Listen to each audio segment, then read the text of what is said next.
Good morning to all media.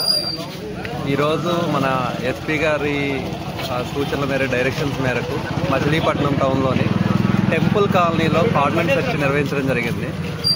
దీని ప్రధాన ఉద్దేశం ఏంటి అంటే అదర్ స్టేట్స్ సంబంధించిన పర్సన్స్ ఎవరైనా ఉన్నారా, ఎనీ సస్పెక్ట్స్ ఆ ఏరియాలో ఉంటే వాళ్ళని కంప్లీట్గా వెరిఫై చేయటం, యాజ్ వెల్ యాజ్ ఇంకేమైనా అసెట్స్ కానీ కాంట్రా కానీ దొరికేలాగా చూడటము.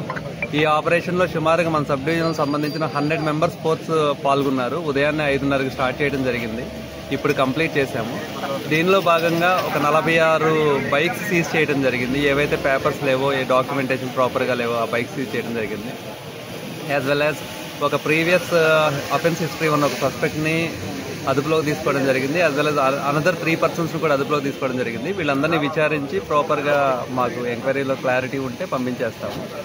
ఆ తర్వాత మిగిలిన మచిలీపట్నం టౌన్ పీపుల్ కూడా చెప్పడం ఏంటి అంటే అదర్ స్టేట్కి సంబంధించిన పర్సన్స్ ఏదైనా మూవ్మెంట్ ఉంటే మీ దృష్టికి వచ్చినా, లేదు అదర్ స్టేట్ పర్సన్స్ మనకి ఇక్కడ రిసైడ్ చేసే వాళ్ళు ఉన్నారు, హోటల్స్లో కానీ, సెలూన్స్లో కానీ, టీ స్టాల్స్లో కానీ పనిచేసే వాళ్ళు ఉంటే వాళ్ళు వాలంటరీగా వచ్చేసి మా దగ్గర ఒక చిన్న రిజిస్ట్రేషన్ లాగా ఆధార్ కార్డు అవి సబ్మిట్ చేసుకొని చేయమని చెప్పడం జరుగుతుంది. దీనివల్ల రేపొద్దున ఏదైనా ఇష్యూ వచ్చినా కానీ మీకు స్మూత్గా ఉంటుంది, మాకు లా అండ్ ఆర్డర్ ఇష్యూ లేకుండా ఉంటుంది.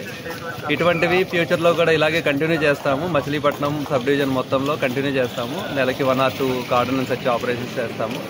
సో ఒక అలర్ట్నెస్, ఒక అవేర్నెస్ క్రియేట్ చేస్తున్నాం దీని మీద.